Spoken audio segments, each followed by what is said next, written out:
Good evening, everyone. Though providing an opportunity for public comment during a school board meeting is not a requirement, the Westerville City School District, WCSD Board of Education, believes it is an important part of its engagement with and accountability to the community. As a part of our mitigation efforts to slow the spread of the coronavirus, and in the spirit of maintaining an opportunity for our public to participate in these virtual school board, we are offering interested persons an opportunity to submit written public comment. During a typical WCSD Board of Education meeting, there are two opportunities to address the board. While functioning under this virtual meeting environment, the opportunity to submit public comment will open when the meeting begins at approximately 6 p.m. and close shortly after each public comment section is reached on the agenda. Per Board Policy 0169.1, each statement made by a participant shall be limited to 5 minutes duration. When submitting your comments through the provided forms, we ask you to please keep your comments professional, avoid the use of inappropriate language, and refrain from identifying individuals by name in the event of a complaint. You may use the following links to submit written public comments for the board's consideration: a comment on a specific agenda item and/or a comment on of a general nature.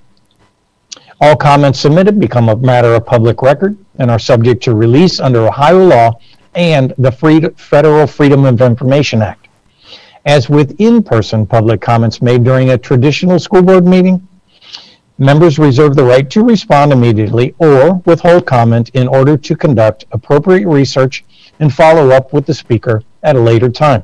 Thank you in advance for joining us this evening and for your understanding and cooperation. With that, Ms. Marshall, would you please call the roll? Mrs. Ottman. Here. Mrs. Davidson. Here. Dr. Nestor Baker. Here. Mr. Bell. Here. Mr. Velardo.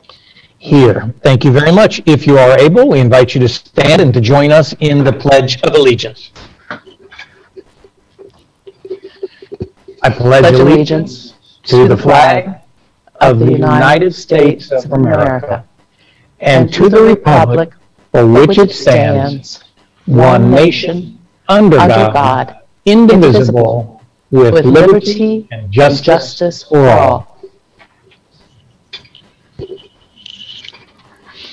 Thank you very much. Moving on to agenda item 4.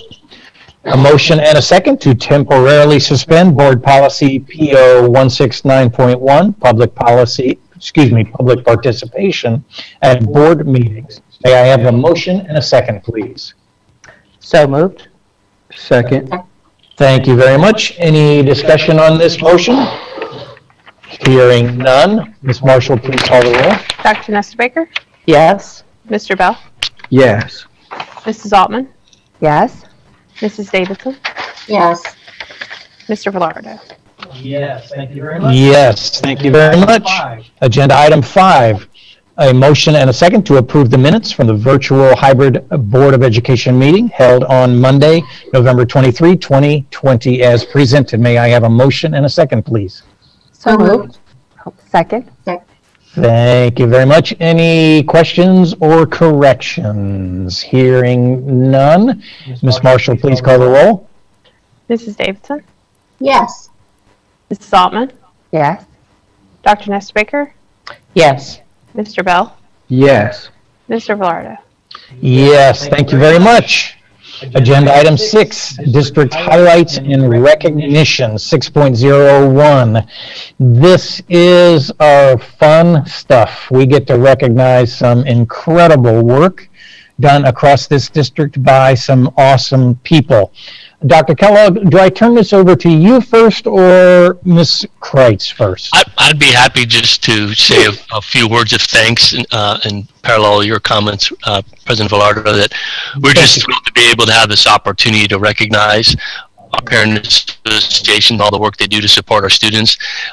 Even during this pandemic, they have stepped up in so many fabulous ways to support our students and support our staff. And we're just thankful to have them as a partner and look forward to recognizing this evening. Also an opportunity to introduce the new president of Parent Council, Rachel Kreitz. So we welcome her this evening as she comes forward and we get a chance to recognize them. So with that, we're turning it over to you, Jill, for the video.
Thank you to Jill Beck for putting that video together. I believe I'm turning the floor over to Rachel for her presentation.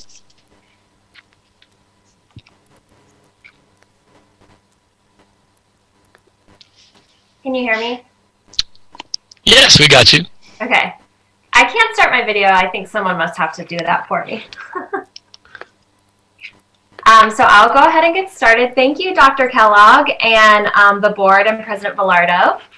I just wanted to say a few words this evening in thanks on behalf of Westerville Parent Council and to let folks out there know a little bit more about us.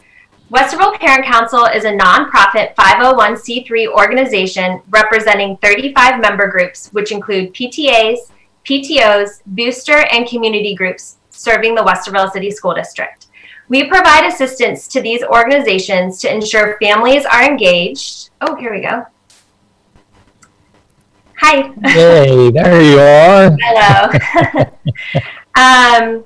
We provide assistance to these organizations to ensure families are engaged and connected in Westerville schools.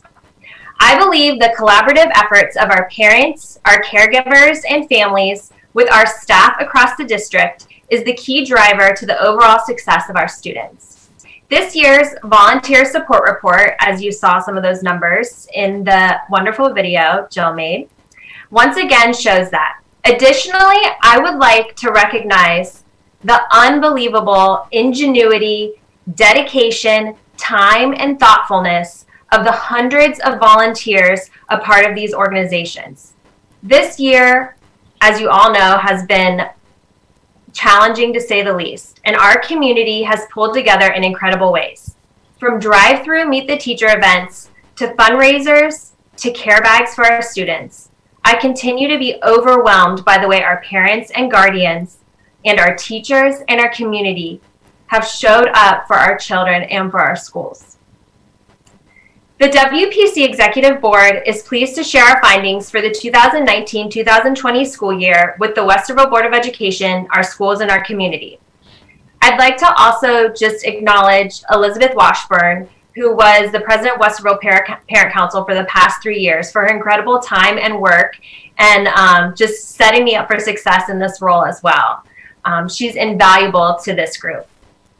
For the 2019-2020 school year, 23 of our 35 groups reported. Volunteers in our member groups provided over 47,000 hours of donated time and talent in areas such as music, athletics, art, and theater support, literacy initiatives, student leadership development, tutoring, mentoring, and countless clubs and experiences for students beyond the classroom. These reported hours would be the equivalent of approximately 31 full-time staff members. Monetary support provided by member groups collectively totaled $355,742.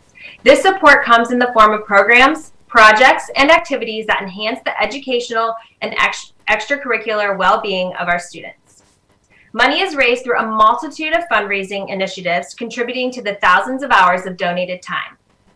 Our member groups also supported graduating seniors from all 3 high schools with scholarships totaling $45,500 for post-secondary education. The impact of volunteer support groups in our district is invaluable. WPC encourages all families and community members to connect with a group of their choice and support Westerville students with their time, talent, and financial gifts. Thank you so much for your time. I appreciate it. Thank you, Rachel. And I do want to say a quick word to Jill behind the scenes, and you acknowledged it, Rachel, and Dr. Kellogg did as well. Thanks, Jill, for putting that incredible video together. Although I will say, Rachel, that there is not a video and there is not a way to say thank you enough for what Parent Council does year in and year out. And everybody up here would echo what I'm saying, that the work that you have done, and I know you are saying it as a team, and I know that I have heard tremendous word about the leadership that you have given, and I know your predecessor, and I know what you've done, and the group is it is a taproot to this whole district, in my estimation. It's a part of the real strength of this district, Parent Council, what you all do. So from me, and I'm going to let other board members chime in. Rachel, thank you for taking the time to be here. Thank you for sharing your words. And more than any of that, thank you for the meetings and meetings and meetings and meetings that you all have had as a way of sharing and seeing our students and staff nurtured and loved and cared for. Thank you from the bottom of my heart, truly, truly. So much. Anyone else want to share a word or two? Sure. I would. I mean, Rick said it so well, and it's sort of the same thing over and over again. But I just want to say, both as a board member and like lots of folks up here, as someone who has kids in the schools, I see it all the time. Just tireless energy, working on behalf of kids and staff, and just want to say thank you. I will also add that I have tremendous guilt, because a lot of these groups I feel like I should be part of, but I'm doing this instead. So thank you for doing that work so I can be here and feel a little less guilty. But really, thank everybody who's involved in those organizations. They're fantastic. Yep. Okay. Rachel, again, thank you for being here tonight. And I'm sorry, Trace, did you want to say something? Yeah, and I can't, does Nancy, I thought Nancy was next. That's why I was waiting. Oh, you can go ahead if you want. I don't have anything original to say. Everybody, I think, knows how we feel. There is no greater strength in this district than that provided by Parent Council. And as I think about all the many years that Parent Council has been in existence and all of the incredible work that has happened and the amazing partnerships and the strengthening of the homeschool bond and the strengthening of the school community bond, in many ways, we have to pay a huge debt of gratitude to Parent Council. Thank you, Rachel. Thank you to everyone who's engaged in all the member organizations of Parent Council. Truly, it is remarkable work. It is important work. It is work that goes beyond anyone's individual family to impact the entirety of the district. Thank you. Rachel, I too want to thank you. When I think about Parent Council, I think about the members are really the eyes and ears of the district, and they relay information to the administration as well as the parents. And it's huge. It's huge for all of us. So thank you so much for all that you do and all the groups.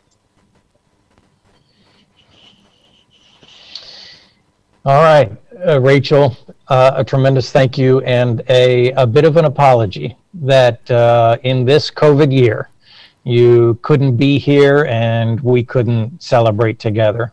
But please know that we're very grateful. And please, please, please pass that along to your whole team, because I know it is, it's more than a village. It's a little bit of a small city, what you all do at Parent Council. So thank you again. And thanks for being here tonight.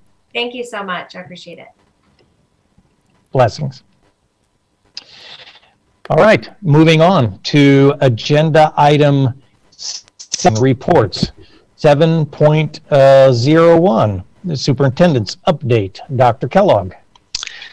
Thank you, President Velardo, members of the board. I just want to take a few minutes to hit on 2 items. One is obviously continuing to track data where we are with COVID. What does it mean as we head into winter break? And then just a little update on the how our second district equity team meeting went, which was last week, a week ago tonight. Just a reminder to those who are watching about what the drivers are for our decision making as a district as we go into winter break, and then just a reminder that as we go into break, everybody relax, take some time with family, find a way to enjoy the holidays, and as we get closer to the opening of the school year, look for communication from us in terms of what to expect when we come back in January. As it is, we will continue to monitor the same systems we've been monitoring. Just a couple reminders, we do pay attention to both Delaware County and Franklin County data that are available to everyone. And that coding system that the state has become so accustomed to. We also will continue to monitor our own district data that's on our website, including the CATS data that we partner with Ohio State on. We'll continue to monitor that. That gives us school district boundary data. And as we've been doing, and it won't be helpful to us over the break because people will be on break, but we continue to look at staff absences, student absences as measures of how we're doing. Currently, this has been as challenging a time for us as there's been. I understand not everybody agrees with our decision to be in blended. We appreciate everyone's efforts to make this safe and healthy for our kids and staff. Our numbers are pretty consistent, where you seem to be holding our own as we head into the winter break, despite the outbreak that we see going around us. So we continue to see daily numbers in our staff absences and student absences that are concerning, but we're able to operate. And we'll continue to monitor that as we move forward. Again, we also work with Franklin County, Delaware County, City of Columbus Health Departments. We listen to our own internal team, which has representatives from 2 of our local hospitals on there as well. So I know lots of people look for sources of information. Again, the best source of information that's driving our decisions are right there on our website for people to see, and come from Franklin County, Delaware County, and Columbus Public Health. So I would say that those are the best places if you want to understand what we're citing as evidence for where we need to be. Then in terms of the district equity team, we did have our second meeting last week, and we've now broken into, I believe it's 6 different work teams. Those work teams started to look at some data and are generating action plans over the next couple of weeks going into late February. Those action plans are tended to be what steps they want to take to kind of unpack the various issues that we want to examine, from curriculum and materials to staffing to student discipline to student performance, all the components that are part of our system. And so those work teams are off and running. They'll be reaching out to others as they start to unpack those areas, and we'll be seeing where we get to in February. That'll generate our work moving to the spring and even into next year. So really pleased with the efforts of those teams as we move forward. So the vision for how that would all should come together is coming together, and we appreciate those who are participating in our district equity team, as well as all those building equity teams which are up and running and doing similar work at those buildings as well. We'll be getting their reports in February as part of our district equity team as well. So those are 2 of the big pictures. Again, enjoy the holidays, stay safe, stay healthy, follow all the guidelines. When we get closer to the start of the school year, look for information from the district regarding opening up in the new year. Thank you, Dr. Kellogg. Any questions on either one of those particular topics? COVID and our process, what we're following, and or equity team questions? I have a question just about, Dr. Kellogg, if you can just say really clearly what has and hasn't been decided about, January. Because I know there have been questions about cohort balances and, so just, if you could just lay out what we know and what we don't know, that would help. Sure, I think that's a great question. Thank you. First, let's talk about athletics and extracurriculars. We made a decision to delay the start of opening those events, those activities up until the end of this week, when we knew we'd be out of school, and we felt having those activities going on would not be disruptive to the regular school day. So those are opening up on Friday. Our target right now is to return in a blended fashion like we are today. In terms of looking at the inequities between cohort A and cohort B days, that's been the conversation piece. Of course, on Friday we lost a cohort A day, and so the differences in those cohorts is now starting to even out a little bit. We won't make any significant changes to try and balance that until we see a space in which it's not going to be an ongoing changing of schedules that impacts families on an ongoing basis. We'd rather just continue the consistency and look at that as a solution as we feel we're in a better place and not having ongoing disruption. So no change in the cohort schedules yet. We are looking at logical places to put that in the future, and no intended change on where we want to be when we come back in January. Hopeful to continue right back where we're at now and blended if the numbers hold up or get better, which would be even better for us. And then the extracurricular activities will begin on Friday. Happy to answer any other questions or? Hearing none. Okay, thank you very much. Thank you, Dr. Kellogg. Moving on to agenda item 7.02, a WVA Westerville Virtual Academy update. Mr. Reeves and Ms. Wallace are going to share with us. Not sure who's going to begin. I will begin. Can you hear me? We can. Okay. Good evening, President Bilardo, members of the board, Ms. Marshall, and Dr. Kellogg. In October, the end of October, we opened a 3-week window for families to let us know if their students would be transitioning to our in-school program. Currently, that's our blended model. At this time, families also had the opportunity to transition out of our current model into WVA. Next slide, please, Jill.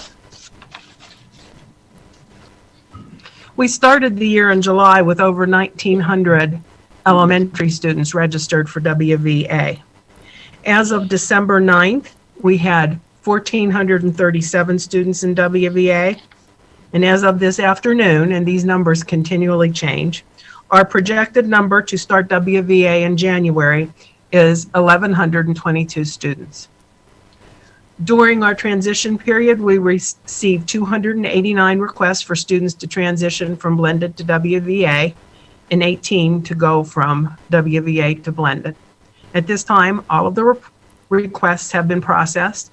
Parents have been notified of their assignment for teacher in the second semester, and teachers will be contacting parents before they leave for break so that there is a contact between the actual teacher and the family. Next slide, please, Jill.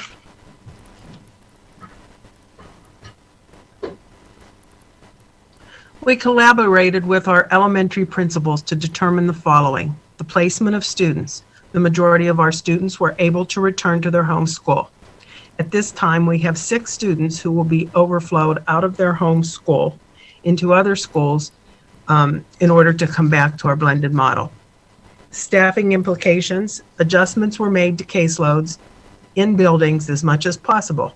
At this time, no additional staffing is needed. To get to this point, this involved looking at each building to see how we could best serve students. There are a multitude of variables that make it difficult to succinctly state a specific process.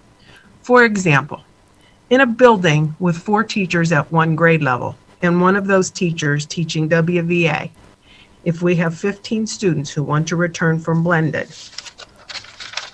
if each of those blended classes has 21 students, each of them can take 5 of the 15. And the change is over. The WVA teacher continues in her spot, and the blended kids are back in their home school. Now let's take the same size school, 4 classes at one grade level, with one teacher teaching WVA, and 15 students want to return. But at this in this building, current class sizes are 27 in each building. There is no way to absorb the 15 children back into the class as it is. That is when we have to look at how to best serve our kids. One solution could be that the current WVA teacher would be returned to a blended model and take the students into the blended model. The students remaining in WVA, we would then look for another teacher. It could either be a teacher in a contiguous grade who might do 3rd and 4th grade WVA or 4th and 5th grade WVA, or those WVA students could be sent to a teacher at the same grade level in another building. This is just one example of the specifics that we were dealing with each one of our teachers as we move children. Class size, building size, number of teachers, and teacher licenses all impact each decision. Since then, we have had several requests for families who have changed their minds since our time that we've done our transition. We have worked to accommodate their needs, and will continue to work to honor the needs of our families as they're presented to us. Next slide, please. This just shows you a breakdown of how it happened to fall out by grade level when we did our return, and this is just the kids who returned during the transition period.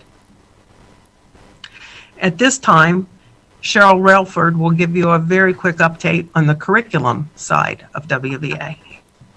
Thanks, Barbara. And so in reference to elementary curriculum, we have worked diligently to create a learning framework that is working well. And so you may often hear us refer to it as a week at a glance, where we put out the learning expectations for 1 to 2 weeks at a time for our families. We've had great success. The one aspect that families wanted more of, they wanted more pre-recorded videos. And so as we shared previously, we have a teacher at every grade level who's working with an instructional coach so that we can put out those pre-recorded videos primarily for math. And we're using vendor videos and some of it for Haggerty for grades K1 and Foundations K3. And so we've been able to put in more videos, and it's going much better. As Barbara and I continue to meet with some parents, we are hearing requests for even more, and so we are exploring a few options for the second semester. One thing that comes up is that some parents signed up for WVA because they wanted their children to have access to project-based learning. And so for the second semester, we are exploring incorporating a few projects for the second semester. We will have another pickup for second semester where we will have some, they're called sleeves, so that the kids will have access to some dry erase surface so that they can work with the teacher. We are doing one book for grades 3, 4, and 5 that will have a book study to go along with it. And as I mentioned, we're also digging into some projects that we can include for the second semester. So far, so good. We've come a long way since we transitioned from Calvert to a program that's our own. And we will continue to work together to ensure that it benefits our students. Any questions for elementary? Any questions from the board for elementary at this point? Can you tell us a little bit more about the videos? Did I hear you say they were just made for the math curriculum or for other pieces also? So Westerville City School WVA teachers are creating the Math Bridges videos. That vendor doesn't have a lot of videos that go along with their program, so we had to work to create our own. And then for the phonics-based programs that we are currently using, we do have vendor videos, and then teachers do have time where they've set aside to meet with students for drop-in support in the areas as well. So some teachers are doing some additional direct instruction during their scheduled time with students, but it does vary teacher by teacher. Thank you. Any other questions at the elementary level? I just wanted to do a quick thanks and say thank you to Ms. Wallace and Ms. Relford and the parents who've been working together. I know this has been a long road, and it seems like it's turned into a real exchange of ideas and trying to make things better. So I just really appreciate that and wanted to say thank you. Awesome. Thank you. We appreciate that. Any other comments at this time? Thank you, Barb. Thank you, Cheryl. I think we have Scott coming up. Is that right? Yes, thank you, Mr. Velardo, members of the board. Just wanted to share with you some of the numbers and a little bit background behind some of these numbers. When we completed our initial registration, and these aren't given on the chart, just kind of give you some background, we had over 2,000 students just from secondary that initially signed up for WVA. That ended up settling down to just over 1,800, about 1,864. And when we look at the number from that number, now you can see from each grade level, the number of students from each grade level that are choosing to leave the WVA format and come back into the building to which we are currently in the blended format. You can also see the number of students who spent the first semester in the WVA and are choosing to go back to choosing to go into WVA that were in blended. So it's about 575. That number is actually, as of today, that number is 570 coming into the buildings in blended model, and just under 100 going out. And that's a net of just about 470 kids or whatever. And so we were anxious, I think, when we first opened up our window, that we would have a significant number of students leaving the WVA and coming into our blended format. And we had conversations with the board, and Dr. Kellogg has shared, and Mr. Velardo, I know you have shared, that there was the possibility that it could drastically alter the schedule of what was happening within the buildings. Well, when you look at 474 some odd kids coming back into the buildings, that sounds like a lot, but when you divide that over 7 buildings, that's 80, just about 80 students on average per building. And then if you were to divide that further by grade level, and you can see there the grade level, 6th grade has the most, 12th grade has the least, but it's pretty even. And so now you even get into even smaller numbers. And then if you divide that between cohort A and cohort B, the numbers get even much more manageable. And so the impact to the schedules were not at all what we had anticipated they could be on the high end. In fact, I've verified with all of our principals that the students who were in the blended format in the first semester and are going to stay in the blended format next semester, not a single kid had to change teachers. So every student who, whatever teacher they had in a full year course in the blended model, are going to maintain that teacher. The only adjustment that needed to be made was at blended, and they just had to change periods, but they kept the same teacher. And so none of our students had to change it, which we were so grateful for. And there's slight change in the WVA, in the number of students that have to change a teacher, but not much. And all of the teachers who are full-time WVA, we are working to try to make sure that they stay that way. I think we have one that there's an adjustment, and we're trying to work through. But other than that, I'm very glad that the impact to the student schedules in the building was minimal, if not negligible. And so, Jill, if you move forward. So there were a lot of steps, and this is kind of an overview, but there were a lot of steps that were taken by a lot of people, from the building level to the curriculum team and the other members of the secondary academic affairs, the EL staff, the special education staff. A lot of little pieces and parts, and the gears in that machine were moving to make sure that come January 5th, when the students come, that everyone's ready, that schedules are ready, that parents were notified, that trainings were done. And so some of the things that we had wanted to make sure that we did with parents. Number one, we wanted to make sure and verify to all of the parents who were requesting a change that we emailed them or called them, every one of them, and indicated that we received their indication that they wanted to change models. We didn't want parents lingering out there not wondering, did they hear from us? Did they not? Are we changing? Are we not? The first thing that we did out of the gate was to verify with parents that we received their indication that they wanted to change. And that went both ways, parents going from the WVA and parents going to the WVA. One of the things that all the buildings did that was important to them, I know it was important to Dr. Kellogg and the board, is that the buildings set up for students coming into their buildings, they created virtual sessions with their parents and allowed the opportunity, one, to meet them in visually, because our 6th grade students, our 9th grade students never really had been in their buildings and don't know who's who and what's what. So all the way from, and I'll use Blendon because they were the first to do theirs. I'm Mr. Harris, and can't wait to make you a bulldog, and here's how we do things, all the way to parents. When you drop off your students, this is where you want to come. This is how we do hallways. This is, bring your backpacks. We're not doing lockers right now. All of those things, and then create the opportunity for parents to ask questions. So Blendon was first out the gate. They did theirs last week. Kendall was so excited. He called me that night. He was excited. It went really, really well.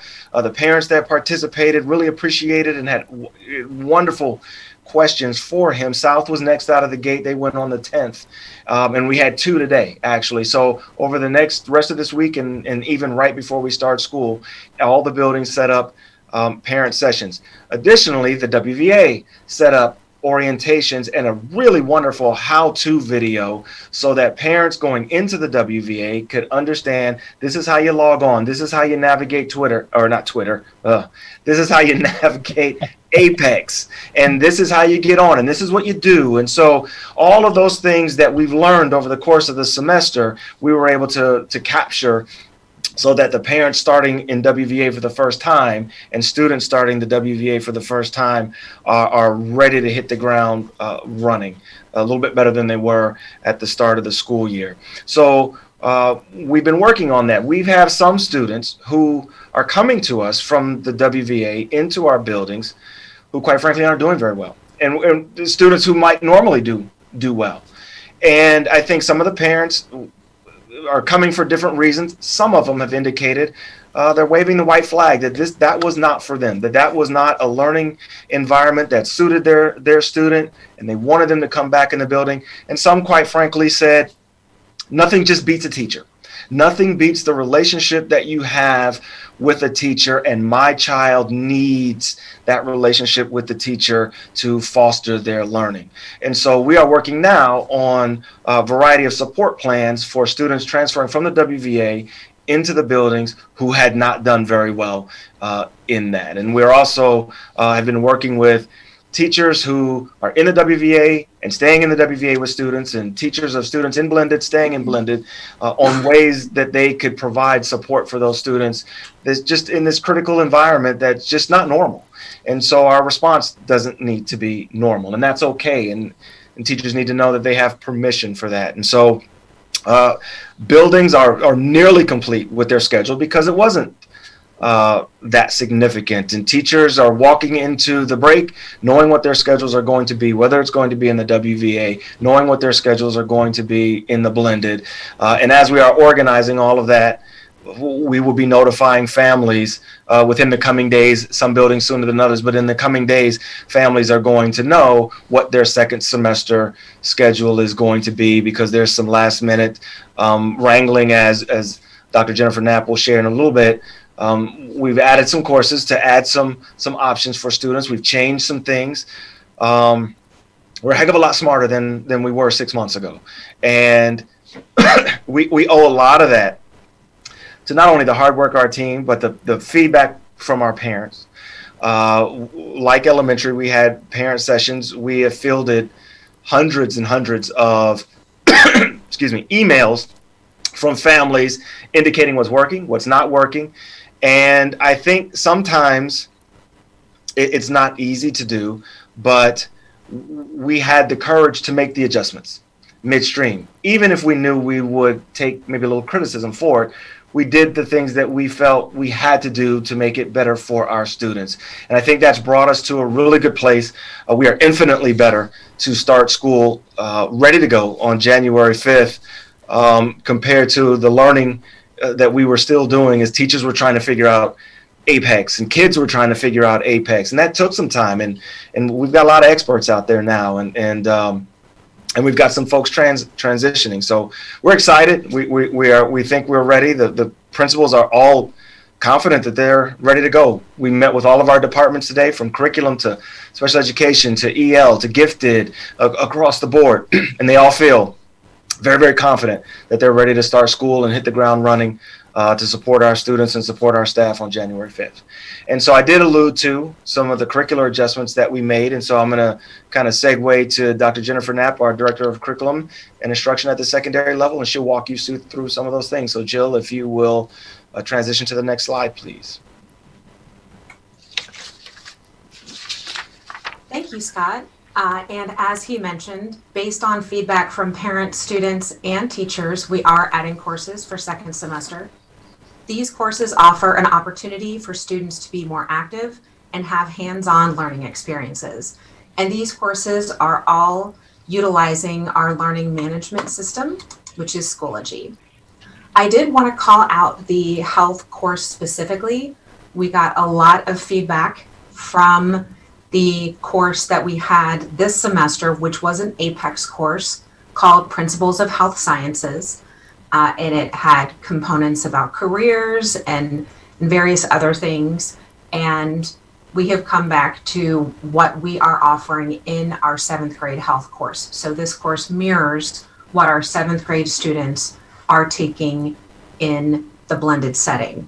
So the units include mental and emotional health, relationships, nutrition, substance abuse, reproductive health, and fitness. The art courses, which were developed by our teachers, are later on the agenda, and those are new courses. And I'll explain when we get to that agenda item, or I can explain now, based on your feedback, a little bit more about those art courses. But PE in grades 6 and 8 and health are what we offer in our blended environment now. And now I'll open it up to questions. Thank you, Dr. Knapp and Scott. Any questions from board regarding secondary or elementary, if you had some thoughts on that as well? I have a question. I have been told that we are going to send out an exit survey to elementary families as well as secondary. Can you tell us a little bit about that exit survey? Yes, and we have Dr. Scott Ebrecht, who is overseeing the Westerville Virtual Academy, and I'll let him go into it because he was instrumental in, at least at secondary, working with the Apex personnel and our team to develop that. So Dr. Ebrecht, if you want to talk a little bit about our exit interviews or exit surveys. Absolutely. We thought that the best thing to do for those families that are leaving us is to learn from them, learn from their experiences. And so we will be sending out that survey late Tuesday or Wednesday morning to those families that are transitioning out of WVA. We'll be surveying the parents of our K-5 students, asking them to complete this exit survey, series of questions we're asking, for the privilege of their time, hopefully no more than 5-10 minutes, to complete that survey. In the elementary with their child. In the secondary, grade 6 through 12, we're going to send a separate one out for both students and parents to complete independently of each other, should they choose to do that. It's anonymous. They can put their name on it if they'd like. And again, we acknowledge there are some sore spots during the first semester, and we're looking to continue to evolve our practices. So we're hoping to garner information from them so that we can get better and continue to enhance our practices. So that's the purpose of the survey. And there's both open and closed-ended questions, multiple choice, but like rating scales, talking about their experience. But again, also opening it up, inviting them to share their thoughts and how we can get better. That's great. Scott, would it be beneficial just to send it out to all of our WVA families, or not at this point? I think it's always beneficial to get feedback from individuals. That's something we could certainly look at doing. I think first we want to make sure that we, capture this moment, this period of time with those folks exiting out. And, I wouldn't be opposed to doing something maybe in January after we get started, maybe the midpoint in January or something for the groups that's staying with us. I think what's evolved our practice the best is getting feedback from parents through focus groups that we've had, through surveys we've put out. We've partnered with Westerville Parent Council, and that has certainly enhanced what we've been doing. And I think like the Westerville secondary soundbite, we write that comes out about once every 2-3 weeks. And what happens is the questions we get, that eventually becomes our newsletter, and it's from real questions that we can then move forward with. So always looking to get feedback, and certainly surveys are one approach. And but the focus right now certainly is on that exit survey. Thank you, Scott. Nancy, I believe you had some. I don't have a question. I do want to echo what Jen said earlier, which is a big thank you to both the elementary team and the secondary team, and to Scott Ebrecht and his team. This is a monumental undertaking, and each decision that's made has a cascade of decisions that follow upon it. So as we talk about this class or this group of students or this particular student and this schedule change and that schedule change and these courses, all of the decisions are connected to many other decisions. And I have always thought in the summertime it's pretty amazing to watch our building level people schedule their students in the building. This year we had to schedule individual cohorts. We had to schedule students who were going to be blended. We had to create the WVA. We had to step back and recreate our elementary approach. And this has been a scheduling year unlike any other. And as we look at the remarkable complexity that it requires from all the people who are involved in it, from our administrators, our teachers, our families, our students, it is an undertaking that will continue to evolve, but we have come light years in our understanding of what we need to do and how we need to do it. And I want to thank everyone involved in all of those many decisions and in all of the implementations that go with those decisions. And I want to thank the elementary and the secondary teams for their massive coordination of that. And I want to thank Scott Ebrecht for answering emails until 3 o'clock in the morning and for his handling of all of the components that go with the WVA. It is a complex, difficult job, worth it, and the results are starting to show. Thank you. Thank you, Nancy. Any other thoughts from the board at this point? I have just a quick question for Dr. Knapp about the new courses. If this happens to be the first time that anyone is hearing about those new courses, like what's the, is it still possible for kids to sign up for those for the next semester? Where are we in that process? I would say that we are in the final stages of that process. We did provide communication back when, you know, in the few weeks when students had the opportunity to transition over, and we had heard back, I think, from all but about 200 students on what their first and second, and in some cases third choices were. And then I know each of our buildings had a coordinated effort to reach out to the individual families that they had not heard from to get them registered for their first or second choice. And I would have to double check with the buildings, but I feel like we were able to honor most of the first requests, if not all of them.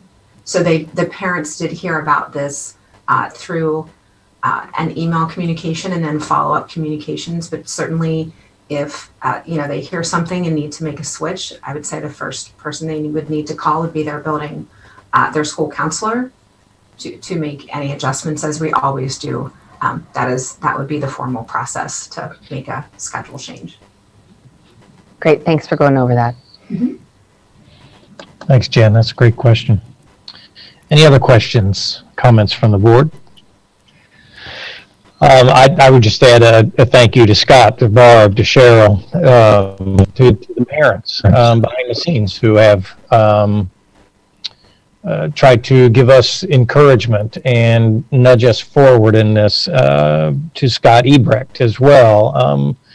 And I think Ms. Altman was being a little bit humble. I know that she worked with some of those parents and had some really good communication with those parents. And so I just want to say thank you to Ms. Altman for being a part of that process. That was important. So thank you all for that report. Very helpful.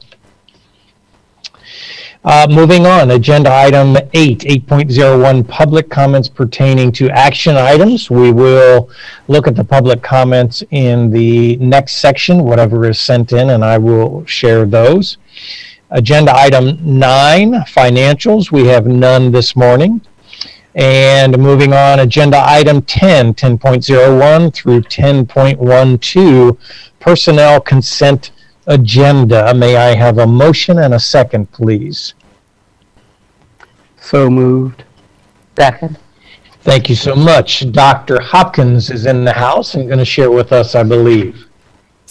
Yes, I will. Good evening, President Velardo, members of the board, Dr. Kellogg, and Ms. Marshall. I'd like to present for your consideration tonight's personnel consent agenda. Some of the highlights included in the consent agenda are as follows.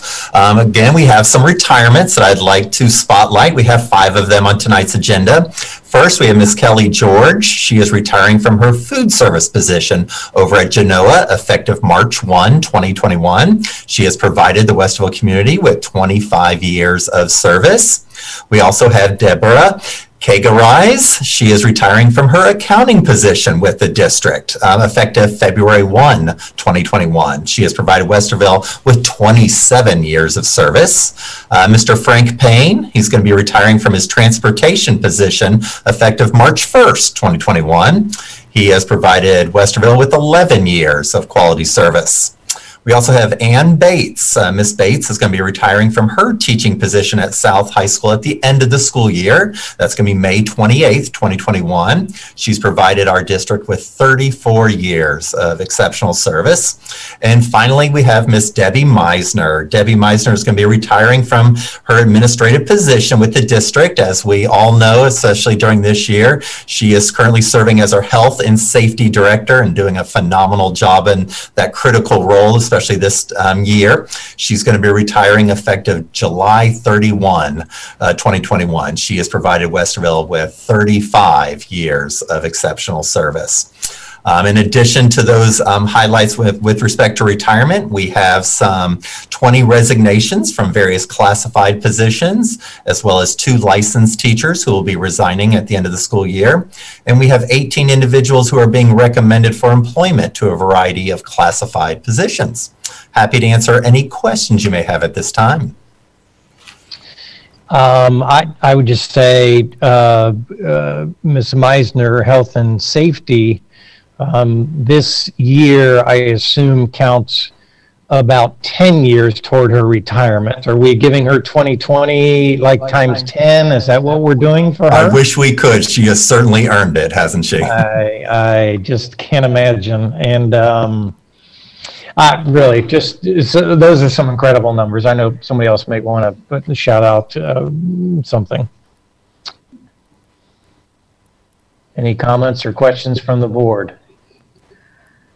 What do we say when we think of these people, as as we look at all of our retirees as they come before us? It's always, in some ways, to me anyway, a sense of shock. No, how can this happen? How can these people be leaving? And it is with incredible gratitude that we act on their retirements. Ann Bates, Mr. Payne, Ms. Kagerais, Debbie Meisner. My goodness, how do we fill these particular shoes?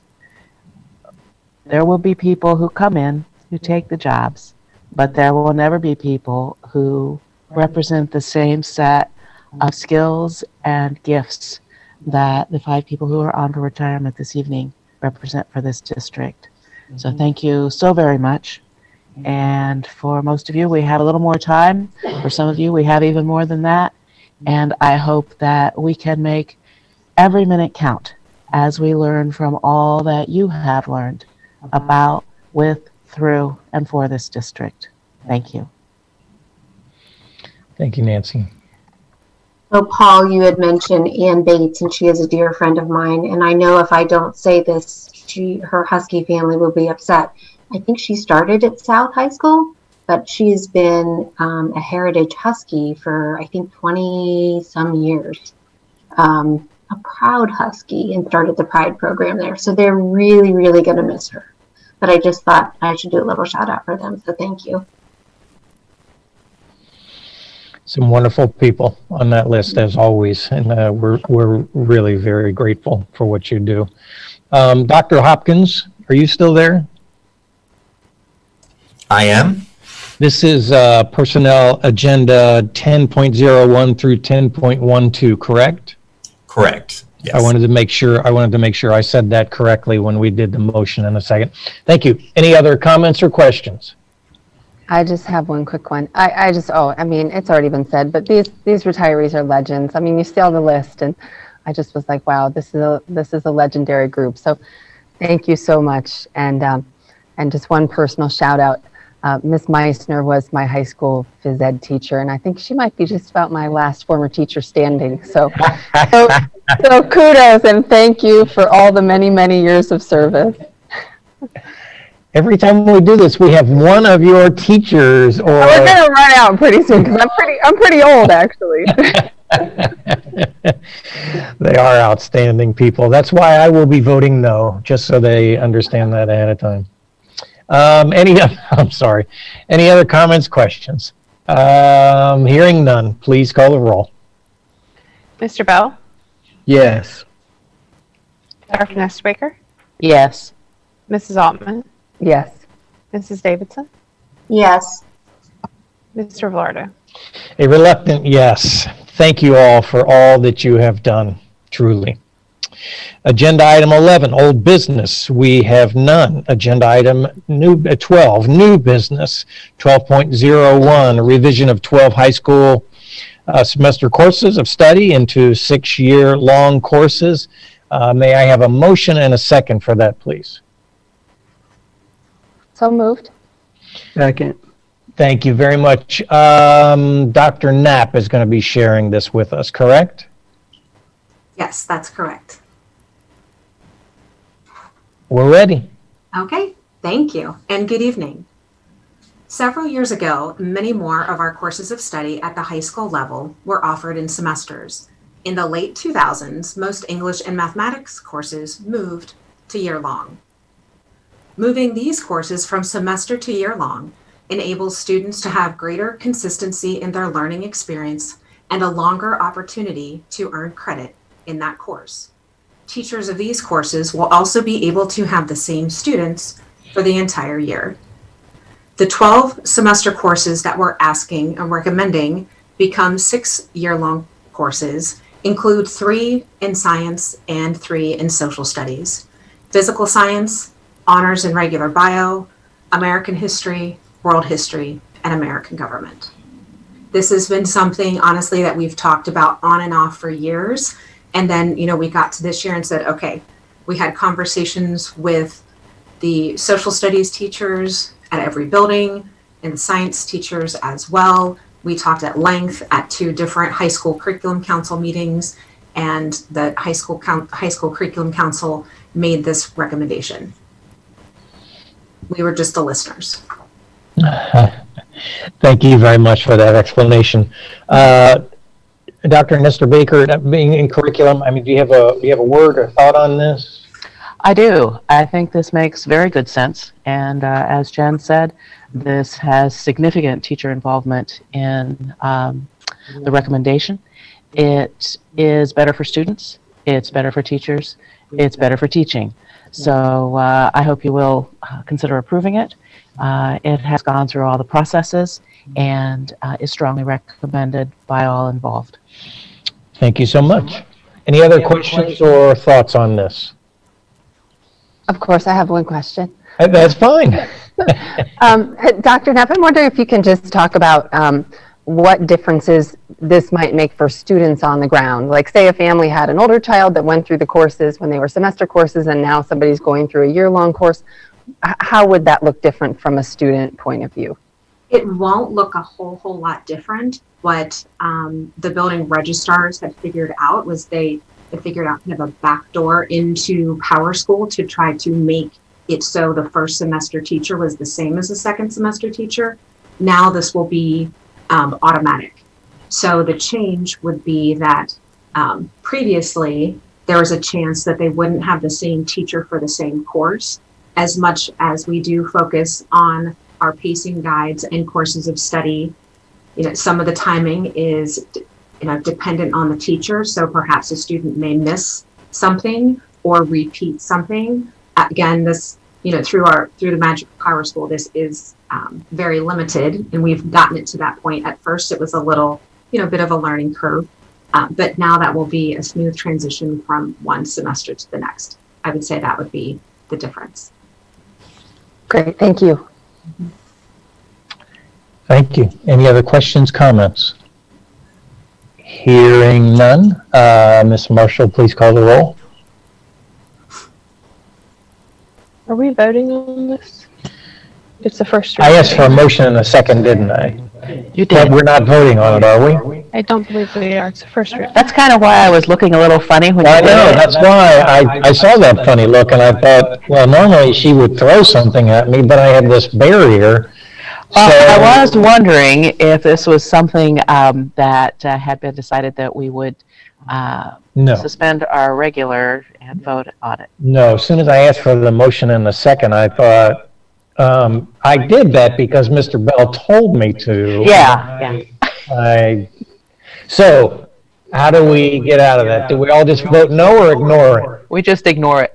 Ignore it. Concede nothing.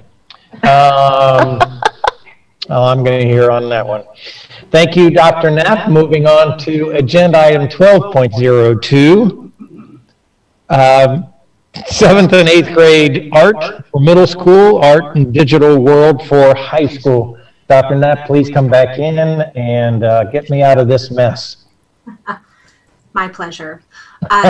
These courses were developed using Ohio's learning standards for visual arts, and they are accessible and engaging to learners at the middle and high school level. These are to be offered right now only in WVA. Teachers at each level collaborated to develop the courses within Schoology, and materials will be provided so that students can create art. At the middle school, it was Megan Walker, Brad Blankenship, and Jules Rathje. At the high school, it was Liz Shar, Derek Elin, Jennifer Kiko, and Mary Jo Urano. And if you can indulge me, I'd like to quickly read the descriptions of the 7th and 8th grade course and then the high school course. And Dr. Nestor Baker got to be a part of our high school and middle. We had a combined secondary curriculum council meeting, and the energy of these courses. As you recall, back in the spring, we brought forth other courses at the high school level that were very teacher driven and teacher and student driven, I guess is the word I would use. And it was so exciting to see that. And we got to see that again with our art teachers very recently. So here's middle school. With this newly designed course, instructors will be able to support our WVA students with further visual arts options. This course provides students with hands-on learning experiences at their individual developmental and learning levels and will be self-paced. A focus has been placed on the actual creation of artworks and experimentation with various media. Facilitated by visual arts personnel, students will locate resources, receive guidance, and feedback on their work via the Schoology course. And it is available to 7th and 8th grade students. So if some of you are wondering, well, why didn't we just use the 7th grade course that we have? Or why didn't we use the 8th grade course? Some of our students would have had already taken the 7th grade course because we wanted to offer this to both 7th and 8th grade. Our feedback from the art appreciation course offered in Apex, overwhelmingly, I don't know if a lot of people were appreciating it because it was a lot of reading about art and answering questions about art. And so we wanted to use this opportunity, and we wanted to make it accessible to both levels of students.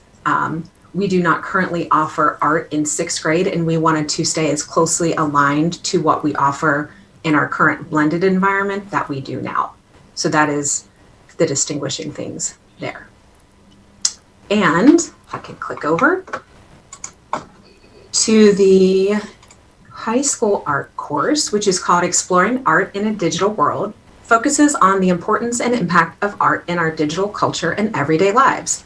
The course is exploratory in nature, focusing on current art trends, technology, creativity, and self-expression. Students will create hands-on projects using relevant art materials, digital tools, and apps. Artists at heart or not, students will learn applicable knowledge and practical skills that they can use no matter what career path they choose to pursue. Beginning with art career exploration and basic art fundamentals, including the elements of art, principles of design and composition, the course expands into concepts such as taking a quality photo, creativity everywhere, art in my mental health, art as social media, building community through the arts, and how to design a digital portfolio website and more. So, I mean, I'm pretty sure after the high school curriculum council, everyone wanted to take the Exploring Art in a Digital World. You wouldn't believe how many texts I got from friends and email, from colleagues and emails. That sounds amazing. So we did talk, and I might be getting a little ahead of myself. If this is a successful course, maybe we look at bringing it into our regular high school course academic planning guide and offer it in a blended environment. But that's down the road. But it honestly generated that much excitement. Wow, thank you so much for that explanation. I just, I can't imagine how the art folks were bouncing off the wall about this opportunity. Who has a question or a comment about this? It wasn't just the art folks who were bouncing off the wall with excitement. Everybody on Curriculum Council was so excited about what we're doing with this. And not just because of the wonderful ability to both create art and connect art to life in a digital world, but also, if you think about what Jen was saying, as we look forward, if this course is as successful as we think it's going to be, the ability then to mesh WVA, a virtual academy, with our in-person courses is really exciting to consider as well. When our teachers develop our curriculum, this is the type of excitement that occurs. And it was really joyous to be part of the presentation on these art courses, and also to be able to watch the remarkable teaching ability and teaching artistic capacity of the teachers involved in all of this. Great stuff. I wish we could move it and vote on it tonight. I could make a motion. Yeah, you could do that. Yeah. Wouldn't be the first time. Thank you, Nancy. Anyone else have a comment or a question on this? Sure. Well, sure. No, I do want to say a big thanks. I have a kid in the WVA. I know how much, and just, hearing from parents and how much there's been a desire for more opportunity for the arts. So I just really appreciate you and the Curriculum Council and the art teachers coming together on this. I do have one very specific question about the high school course, Art in a Digital World. So its relationship to the Art Foundations course, so if a kid takes this course in WVA this year, then where do they go next in art if, say, they're back in the building next year? I would say that they could take Art Foundations if they so chose, but I think they could definitely move on to another course, because I think, and what we wanted to do, similar to the 8th graders who may have taken 7th grade, we didn't want to not allow students who had taken Art Foundations to take this course, which is why we wanted to make it different. There are some similarities, but it goes in a lot of different directions. But I could see a student not having to take Art Foundations next year because they have taken this course. I think that's a great suggestion. Okay, great. Thank you. Appreciate it. Thanks, Jen. Any other? Thank you, Dr. Knapp. It sounds really good. I wanted to vote on it tonight, but the board is telling me I can't. So thank you. Bring it back to us. Moving on, agenda item 13. Excuse me, I have to flip the page here. 13.01. May I have a motion and a second? Appointment of the Library Board of Trustees, Miss Ashley Johnston, to the Westerville Public Library Board of Trustees to begin January 1, 2021 and expire, her term, not her, expire December 31, 2027. I'm sorry. This is my last meeting, and you would have thought I would have this done well tonight, and it's clearly not going well. So, have I asked for a motion and a second? So moved. I got a motion and a second. And Miss Marshall, would you explain to people just the connection between the Board of Education and the library? Why, in other words, we are a part of appointing somebody to do this? Okay. President Velarde, members of the board. So as the Westerville City School District, we are the taxing authority for the Westerville Public Library. So the Westerville Public Library's boundaries mirror that of the school district. It is a requirement under the Ohio Revised Code that the Board of Education approve members to the members of the Board of Trustees for the Westerville Public Library. So that's why we do this. Thank you. And I didn't ask her that ahead of time, but I appreciate that explanation. I just think most people don't know that. That's a part of Ohio Revised Code that we appoint those folks. So I want to shout out to the Westerville Public Library, which in my estimation is one of the best libraries in the nation, and just tremendous work. So we are honored to be linked with them. So thank you. Yes, please call the roll. Mr. Bell? Yes. Mrs. Davidson? Yes. Dr. Nestor Baker? Yes. Mrs. Altman? Yes. Mr. Velardo? Yes, congratulations to Ms. Johnston. Thank you for serving as well. Moving on to agenda item 13, recommended action 13.02, appointment of a president pro tempore. I would like a motion and a second to appoint Ms. Jen Altman as the president pro tempore for the Board of Education beginning January 1, 2021 through January 11, 2021. A motion and a second, and just to let you all know, I have asked her ahead of time if she would be willing to do that. So moved. Second. Thank you very much. Anybody want to make a comment, an objection other than Ms. Altman? Would you like to make a comment, Ms. Altman? No, I'd be happy to fulfill this small role. It's the most I can do. Thanks. I believe when we were talking about parent council, you said you wanted to be on many more things.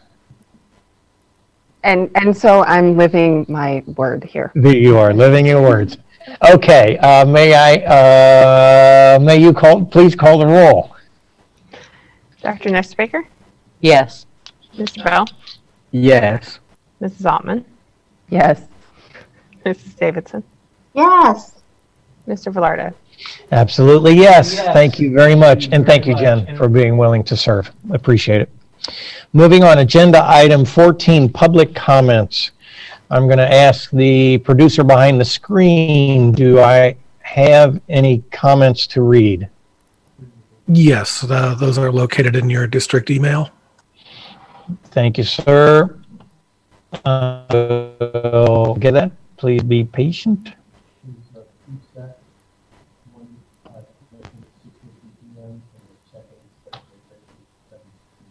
Okay. Are all of them? Okay, so those two, they're all, thank you, Greg. That's what I was asking for. Put all the public comments in one email to me. Thank you.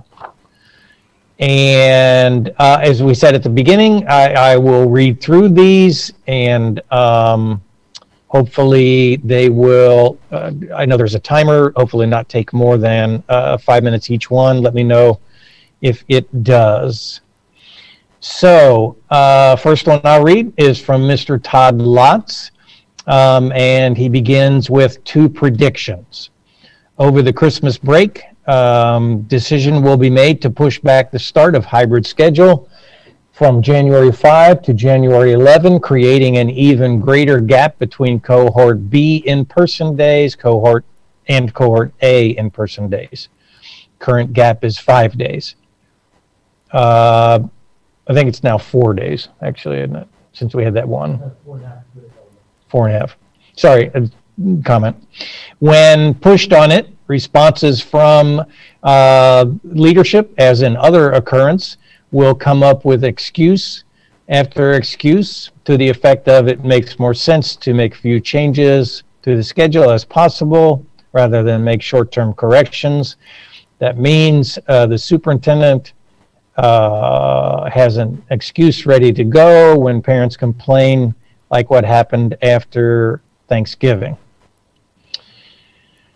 There will never be an equal amount of in-person learning days between cohort A and B until leadership syncs the school calendar to adjustment, switches from hybrid to all remote. One thing that has not truly been addressed on a district level is tying the racial equity platform being discussed on the school level to district level.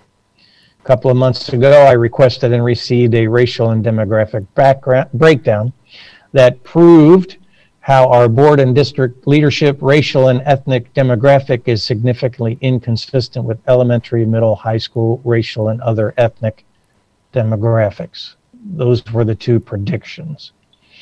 We have 2 board members who have been on the board for many years, even one having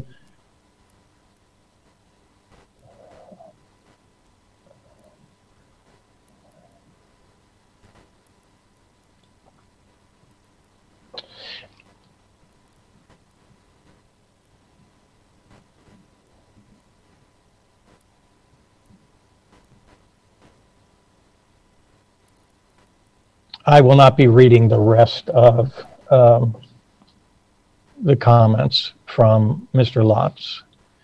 I feel like they are a little too personally attacking, except he says, well done, Mrs. Davidson and Mrs. Altman. You earned my respect. So I want to give that shout out to those two who he feels have handled this well.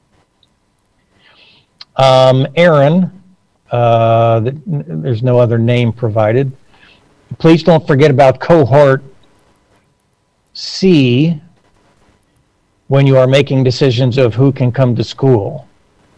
For example, this past Friday, if there were enough bus drivers to drive elementary kids, would there have been enough drivers to bring in cohort C to the middle schools and high schools? It was incredibly beneficial at the beginning of the year, allowing cohort C to come in person, even though, so I'm just having a hard time moving my email, even though cohort A and B remained remote. The more in-person time, the better. So please make sure all populations are still being thought of when decisions are being made. Thank you. Thank you, Aaron. Mr. Gooding, Scott Gooding, I'm relieved to hear that the OCC Executive Committee reaffirmed their vote to allow the start of competition to begin on December 18th.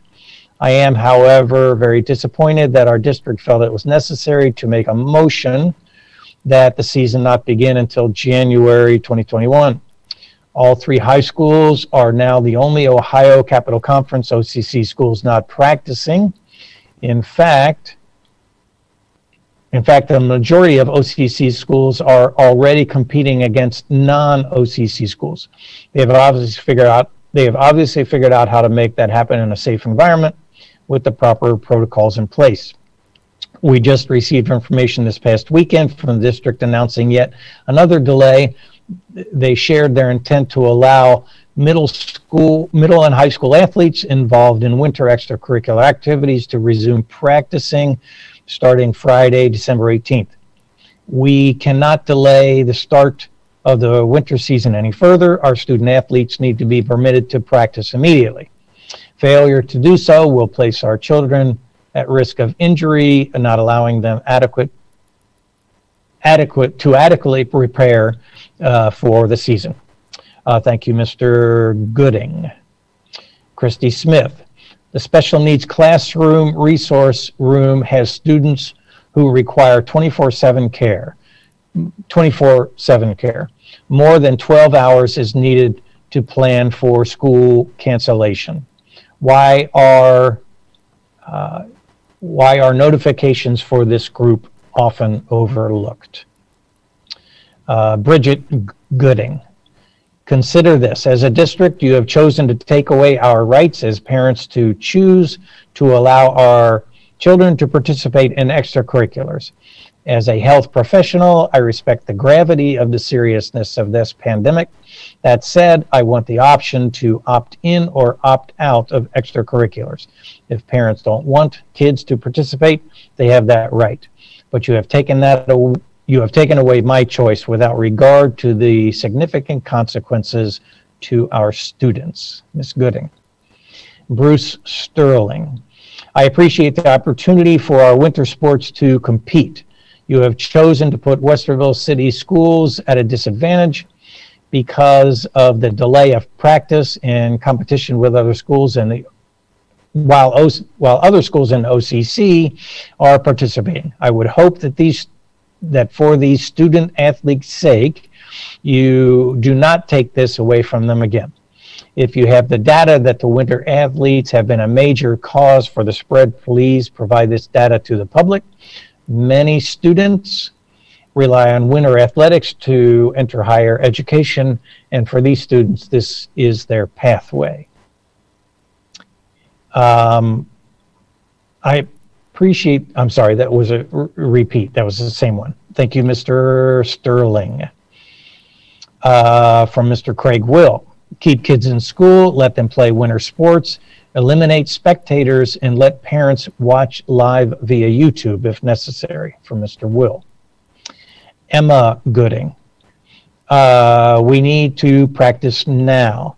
Almost every other school is practicing except Westerville, and it is not fair to us kids. We need to be practicing. We are already in school, and putting us out of sports won't change anything if we're already in school and around more people anyways. Let us play. Miss Emma Gooding. And Lori Schultz, we need to have an option for kids to be in school in person. Kids need sports and extracurriculars. The inconsistency in both is not acceptable. We know our kids are not spreading COVID in schools. My son is not learning Spanish as he would in class or his trumpet. Virtual learning is not the same, is not as consistent as in-person option. Lori Schultz. And I'm not sure I have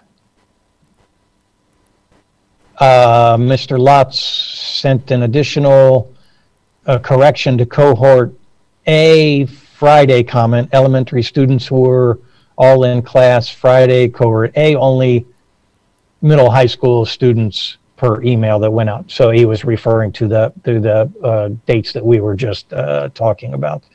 And again, I apologize for taking out part of the earlier email, and if you want to write to me and discuss that, Mr. Lotz, I would be glad to do that. Or if you just want to talk to Mrs. Davidson and Mrs. Altman, you are welcome to do that as well. Those are the comments that I believe I have.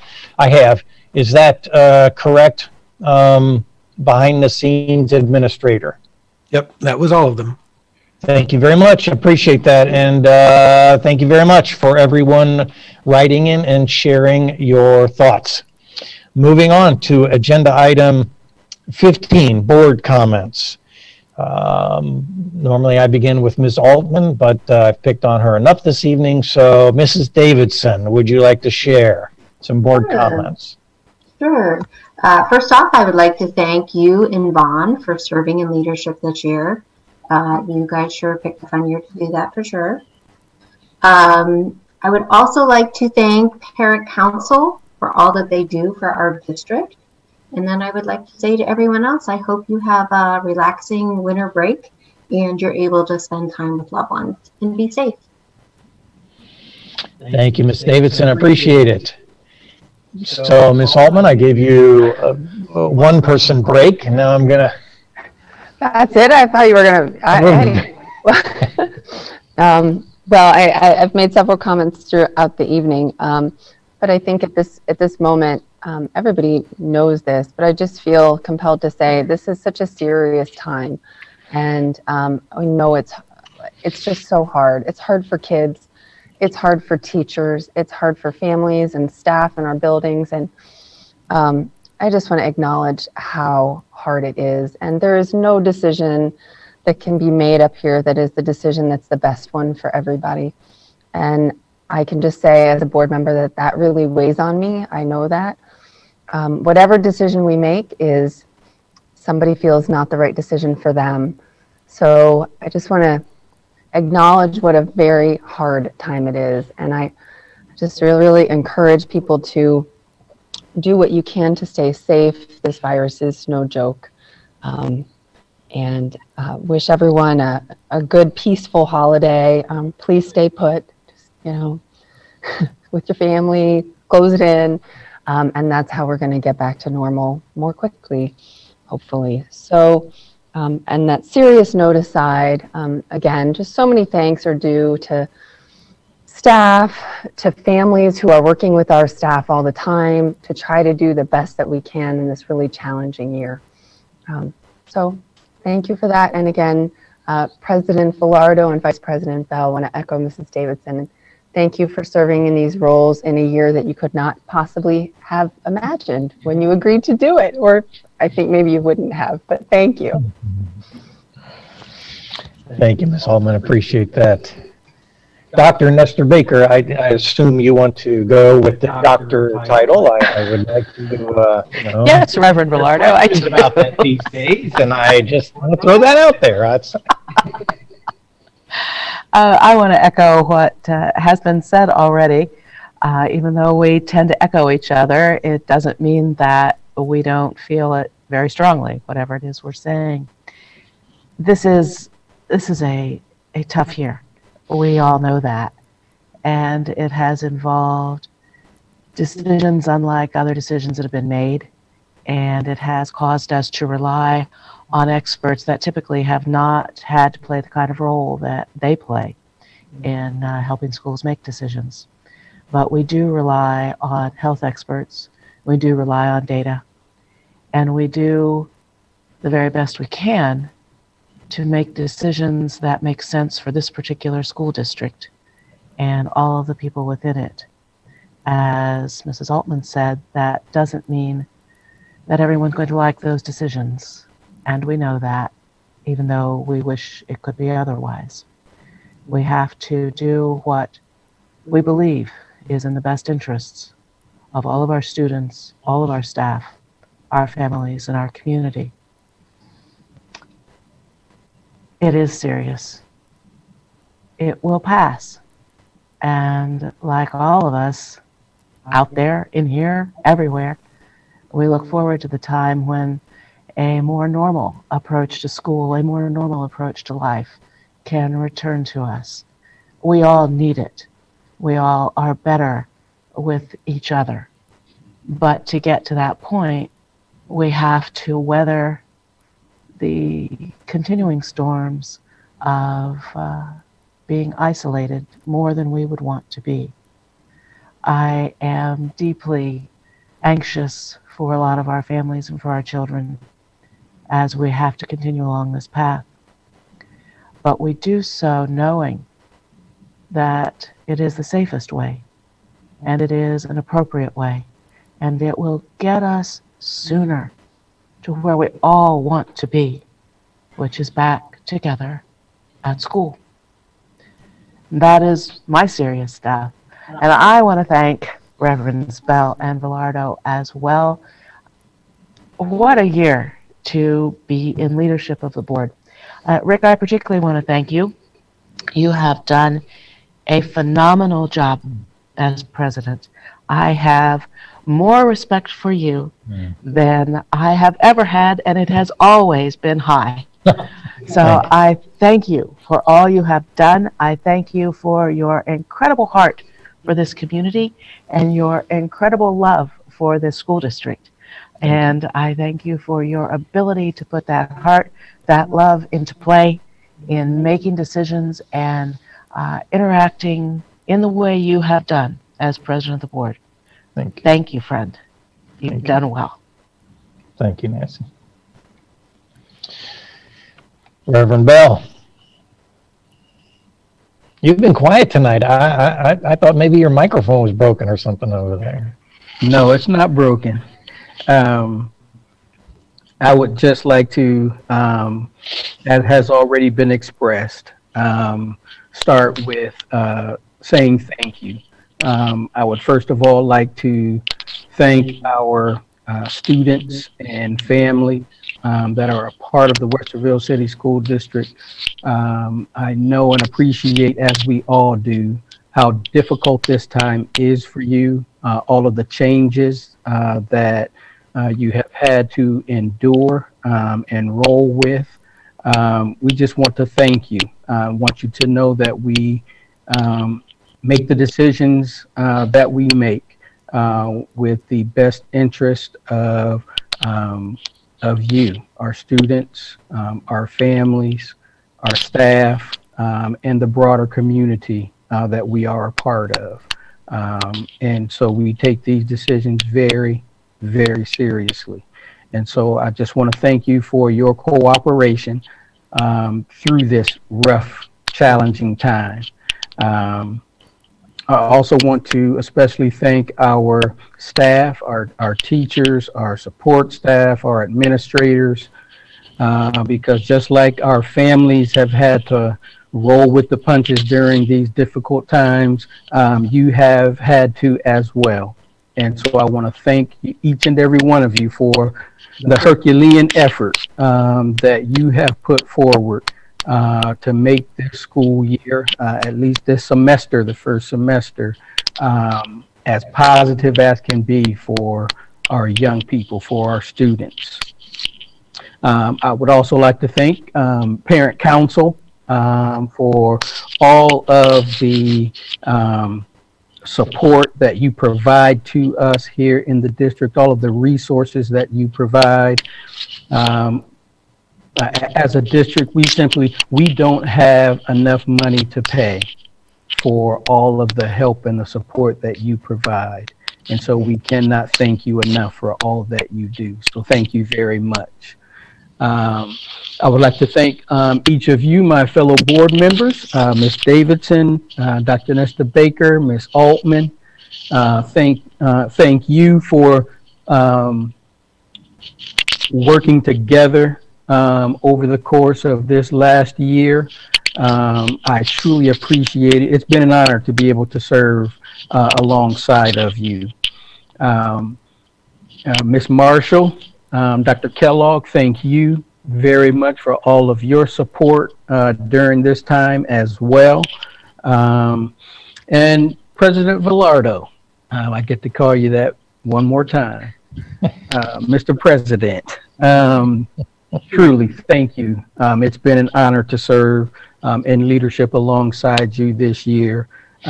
It has been a very challenging year, but thank you for the way in which you have kept us together as a board and allowed us to work collaboratively together,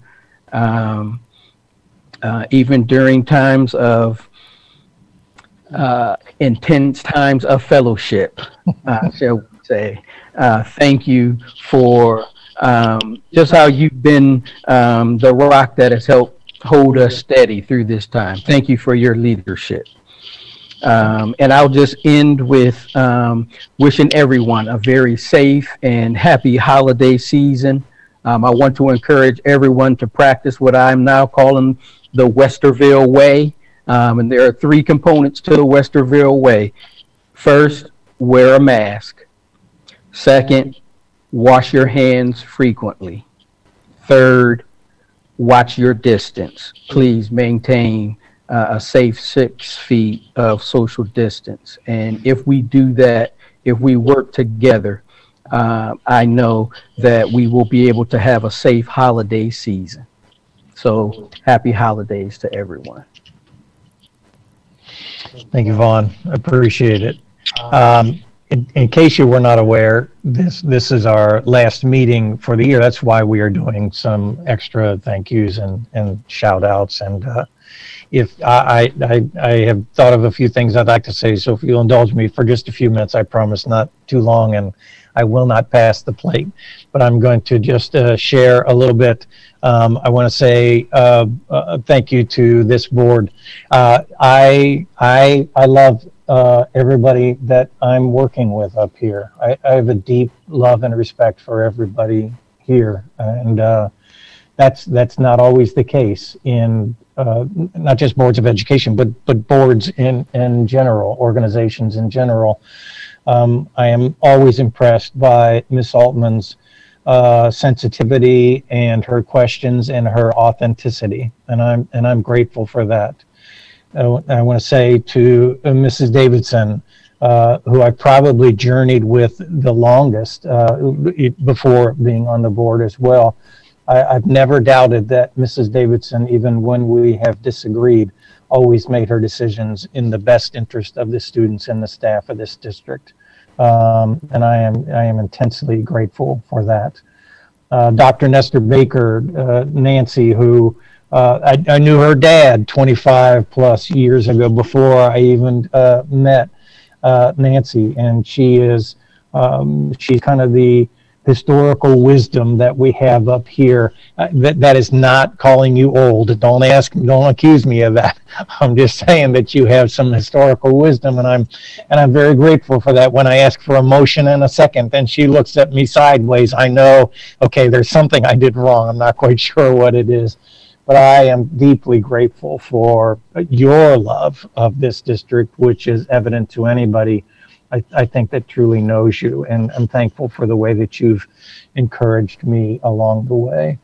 To Reverend Bell, to Vaughn, who is clearly, if you know us in this setting and in other meetings, you clearly recognize that we are brothers of a different mother. And I'm thankful for the root that we share, that kind of hold us together when all else seems to be going a little haywire. Really thankful for the wisdom that you have brought to my life. To Miss Marshall, she has never felt like the new person. Miss Marshall began in this district as a part of the team that was just automatically respected and valued. And I just cannot tell you what a gem she has been and continues to be for this district, looking over millions of dollars and trying to protect us and how we do what we do. So I am grateful for what you do, but I'm also grateful for who you are. To Dr. Kellogg, I actually want to say the same thing to Dr. Kellogg, to John, that I shared actually with Mrs. Davidson, even in our disagreements and votings in different ways. I have never doubted. I have never doubted that you are making your decisions based on what you believe is the best thing for our students and staff. And I am really thankful, again, with the board and the discussions that we have, that I can say to someone, thank you for being authentic. And that is that's a word that I would choose for everybody on this board. I'm going to say, I would love to shout out to everybody behind the scenes. Please, folks, know that this is really a shout out to you. But I'm going to quickly mention three people in particular. To Mark Hershiser, who wants to present himself as a tough guy behind the scenes, but is a very caring person and a very compassionate man. And the leadership that he's exhibited over this last COVID year has been something that most of you have not seen, and I'm thankful for it. To Jill Beck, who, as you can see, is moving us along in the agenda and trying to get me to move further to the next item. I want to say thank you to Jill Beck for just really having all of our backs. I just can't tell you how much I appreciate you, Jill. And the final one actually is Rhonda Gilpin. I want to say thank you to Rhonda Gilpin for always trying to have your teachers, your folks' best interest at heart. Even when we have disagreed, I've never doubted your authenticity in trying to do what's best for the people that you have care of. And I suspect that the truth of it is that you love those folks. And even the ones that may not know it. So I truly could talk about each one of these folks up here in a number of ways. I hope you've heard what I've said, and I hope you recognize it. I just really, I'm still surprised I get to do this. I'm still thankful that I get to do this. And I recognize I do it very imperfectly. But I know that I prayerfully try to do it authentically. And I do know, especially in this season, many of the decisions we have made have not been popular. I've tried to make the right decision, and I am sure that I have not always gotten it right, but still have tried to make the right decision. So thank you for listening to me for far too long. And the last thing I will say is to the next board leadership.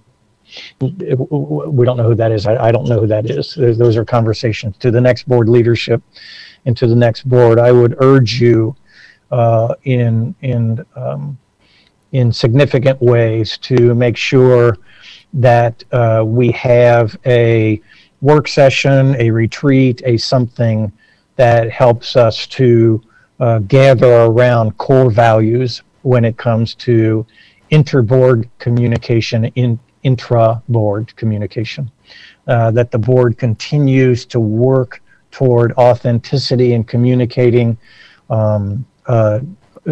deeply communicating, and just not always agreeing, which will never occur, but always being willing to look one another in the eye and share truth, share what they're thinking, and then we move on. So I think that would be a good thing for us to do. And I know some of you, I know you agree with that as well. I would put that, if I were to be president again, which I will not accept.